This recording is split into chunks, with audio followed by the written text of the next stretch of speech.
Ginawa ko po yung pagiging fashion designer kasi po, bukod sa limitadong nagbibigay ng mga courses, nasa malalayo at nasa mga private na school, which is I cannot afford. Kaya nag-IT ka. Opo, kasi yun po yung pinakamalapit sa puso ko. Wait, parang hindi siya nag-connect. BSIT, major in parallel na fashion designer po. Alright. So, doon na rin nakakonect dahil digital na yung ano mo. Yes. Tama ba? Yes.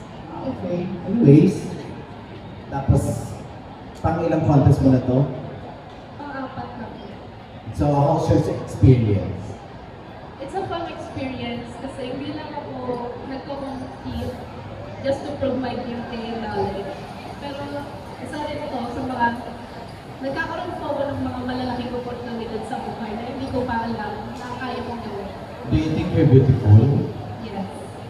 Thank you. Tama yan. Be confident. Alright, that will be all. Thank you. Thank you.